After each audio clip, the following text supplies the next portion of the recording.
नाज़रीन, ब्रेक के बाद एक बार फिर आपको खुश आमदेद कहते हैं। नया वज़ीर आज़म कौन होगा और जो भी नया वज़ीर आज़म आएगा उसको ख़त लिखना पड़ेगा। बहरहाल सुप्रीम कोर्ट का हुक्म है और पाकिस्तान पीपल्स पार्टी कहती है कि वो इस हुक्म की तामील नहीं करेंगे। क्यों फवाद? देखिए, पहली बात तो ये है, मैं आपको बताऊं कि स्ट्रॉन्ग जुडिशरी के बगैर जमहूरियत का तस्वुर नहीं किया जा सकता। ये स्ट्रॉन्ग जुडिशरी नहीं है। एक अदालत को, जजों को मजबूत होना चाहिए, कोई इसके ऊपर दो आरा नहीं है। लेकिन देखें, पीटीआई भी बैठी है, पीएमएलएन बैठे हैं, हम लोग बैठे हैं, हम पाकिस्तान की 3 बड़ी सियासी जमातें हैं। हमें ये फैसला जरूर करना है कि अदालत की लिमिटेशन क्या है और पार्लियामेंट की लिमिटेशन क्या है। अदालत की लिमिटेशन ये है कि जिसने आईन और कानून की खिलाफ वर्जी की हो तो वो तो कहते हैं नहीं, लेकिन मुझे उसको माफी नहीं है, कोई माफी होनी भी नहीं चाहिए, सजा का कानून बिल्कुल नहीं होनी चाहिए। लेकिन मुझे आप बता दें कि अगर एक फैसला जो आइन के वर्ड्स के सरीहन आप इन सारे फैसलों को भूल जाए, क्या कोई फैसला, क्या अदालत ऐसा फैसला कर सकती है जो वाज़े आइनी अहकामात के खिलाफ हो? अगर हम ये फैसला करते हैं, तीनों पार्टीज बैठी हैं, तीनों ये फैसला कर लें खिलाफ इंटरप्रिटेशन में जाते हुए, अदालत उस वाज़े वर्ड्स को भी तब्दील कर सकती है और पार्लियामेंट का इख्तियार महदूद कर सकती है, तो बिल्कुल सही है। फिर हम इस निज़ाम इसमें पार्लियामेंट के इख्तियारात महदूद हुए। जो फैसला पहले वो साजिश कह रहे, फिर कह रहे तहफ़्फ़ुज़ात में, इस प्रिंसिपल को प्रिंसिपल पार्लियामेंट के क्या काम है, जुडिशरी के क्या काम प्रिंसिपल है। बड़ा वाज़ेह है कि कॉन्स्टिट्यूशन को इंटरप्रेट जुडिशरी करती है, कोई दो राय नहीं है इस पर। और दूसरी बात ये है कि वो जो कंटेम्प्ट का है, जिस रिडिक्यूल का वर्ड क्लियरली लिखा हुआ है, और जिस तरीके से यूसुफ रजा गिलानी ने मजाक उड़ाया था, रिडिक्यूल का आप मतलब देख लें, आम इंग्लिश डिक्शनरी में रिडिक्यूल था।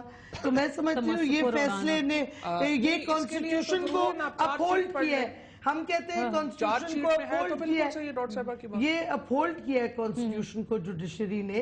और मैं समझती हूँ कि ये देखिए, हमने और स्पीकर्स भी देखे हैं, पीपीपी के स्पीकर्स भी देखे हैं पहले, और भी देखे हैं स्पीकर्स असेंबली के, वो एक न्यूट्रल पोस्चर अडॉप्ट करते हैं। और ये बड़ा अफसोसनाक वाकया है कि फहमीदा मिर्जा ने इस दफा इतना पार्टिजन रोल अदा किया कि उससे एक पॉलिटिकल क्राइसिस खामखा डेवलप हो गया। पॉलिटिकल क्राइसिस तब हो गया। अगर ये पोजीशन वो ना लेती तो ये इशू पहले ही रिजॉल्व हो जाता और ये अपील कर सकते थे। अपील इन्होंने नहीं की, तो इसका मतलब आपको पता था कि अपील ना करेंगे तो ये नतीजा है। पहली बात तो ये है, डॉक्टर साहबा कह रही है स्पीकर ने गलत फैसला किया, ठीक है ना। स्पीकर का एक फैसले का इख्तियार है आपको, ये एम्बॉडीड होता है कि अगर फैसले को आप गलत भी कहेंगी, अगर इनके ख्याल में गलत है, स्पीकर के ख्याल में उन्होंने फैसला किया वो सही है, जो करने वाला है उसका फैसला चलना है ना। और आर्टिकल 69 कहता है कि स्पीकर की रूलिंग जो है वो कोर्ट में चैलेंज नहीं हो सकती। वो तो हाउस के अंदर के मामला है ना, इस पे तो अदालत का एक डिसीजन था जो उन्होंने कहा दिया। चलिए, एक लंबी डिबेट है, हम इस पे आ जाते हैं। आर्टिकल 248 कहता है सदर के खिलाफ प्रोसिक्यूशन ओपन नहीं हो सकती है, कोर्ट के लिए प्रोसिक्यूशन ओपन कर दे।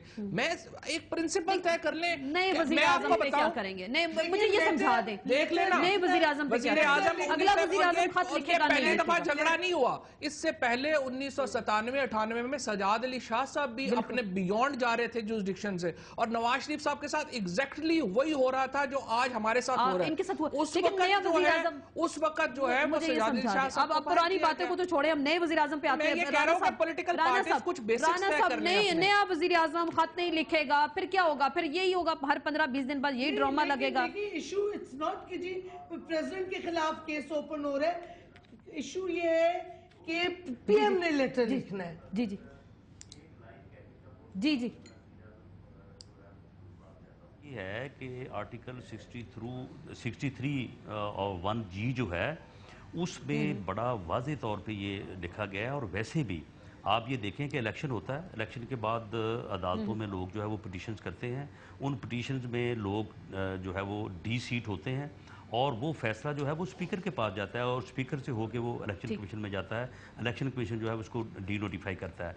अदालत के फैसले को जो है वो सिर्फ अपील में तब्दील किया जा सकता है। स्पीकर जो है ना उसके ऊपर बैठ सकता है, ना उसके ऊपर उसको जो है वो तब्दील कर सकता है। वरना इस तरह से तो फिर जब असम्बलियाँ मार्ज वजूद में आ जाती है, उसके बाद जितने लोग डी सीट होते हैं और उनकी तादाद जो है वो अच्छी खासी होती है, तो फिर तो स्पीकर सबके रोक लिया करें, और रोकने के बाद जो है वो अदालतों के फैसले, इलेक्शन ट्रिब्यूनल के फैसले जो है वो अपनी जगह पे पड़े रहा करें।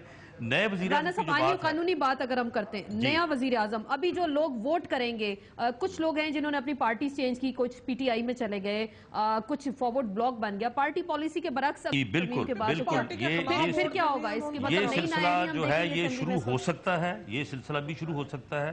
اور دوسری جہاں تک اس بات کا تعلق ہے, دیکھیں یہ سپریم کورٹ کے فل بینچ کا فیصلہ ہے, کسی ایک جج کا نہیں, یہ پوری سپریم کورٹ کا 17 ججوں کا فیصلہ ہے.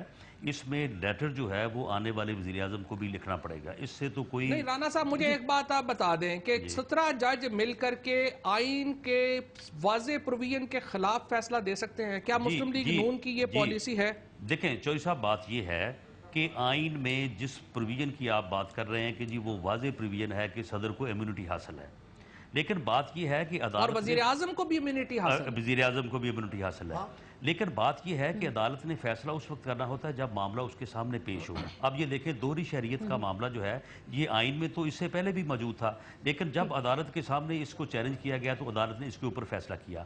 اب یہ جو بات ہے کہ صدر کو امیونٹی حاصل ہے, اور کا معاملہ عدالت کے سامنے نہیں ہے, سن لینا, صدر کو امیونٹی حاصل ہے اور یہ معاملہ جو ہے یہ یعنی آئین میں موجود ہے.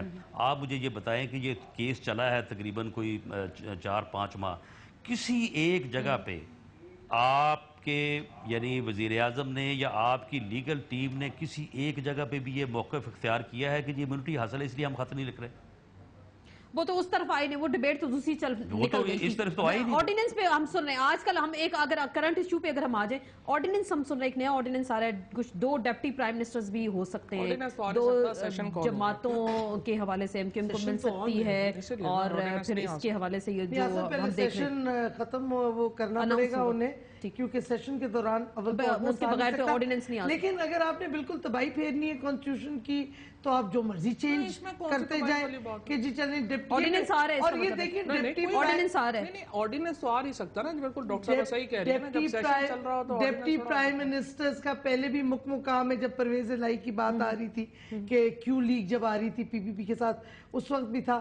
تو ہر فیصلہ اگر آپ نے کرنا ہے کانسٹیٹیوشن کو بدلنے کے لیے مکمکا کے لیے, کانسٹیٹیوشن کا کیا تعلق ہے اس سے؟ مطلب پوزیشنز آپ امینڈمنٹ لے آئیں گے نا, امینڈمنٹ آ جائے گی, یہ سب سے انٹرسٹنگ بات یہ ہے. جی جی وہ یہ ڈاکٹر صاحب اگر کمپلیٹ امینڈ کیے بغیر ڈپٹی پرائم منسٹر کو جو ہے وہ پرائم منسٹر نہیں کیوں نہیں ڈالا جا سکتا؟ ڈاکٹر سر بات یہ ہے, آپ سینئر انڈیا میں بھی ایسا ہی ہے کہ وہاں پہ ڈپٹی پرائم منسٹر بن سکتا ہے, میری بات یہ آپ سینئر منسٹر کو ڈپٹی پرائم منسٹر کہہ دیں, کیا فرق پڑتا ہے؟ لیکن سینئر منسٹر بھی جو ہے وہ آئین میں موجود نہیں ہے. ویسے یہ تو کیبنٹ ڈویژن کے رولز ہیں نا, اس کا کوئی تعلق نہیں ہے. بحث ساری ہو رہی تھی یوسف رضا کی, اگر انسنٹ تھے اور ان کی پارٹی بلیو کرتی کہ ان کے ساتھ زیادتی ہے تو اتنی جلدی یہ they were playing for time. اب جب ہوئی ڈیسیجن تو انہوں نے ایک الفاظ نہیں کہا کہ ہاں زیادتی ہوئی یا کچھ, فارغ کیا. مطلب سب سے چھوٹی CEC کی میٹنگ ان کی ہوئی ہے, یوسف رضا گیلانی صاحب نے کہا میں جا رہا ہوں, یعنی he was expecting کہ کچھ تو ہوتا, فٹافٹ یوں میٹنگ ختم and he was disposed of. تو اس سے واضح ہو جاتا ہے کہ یہ بھی ایکچولی ریئلائز کرتے ہیں جی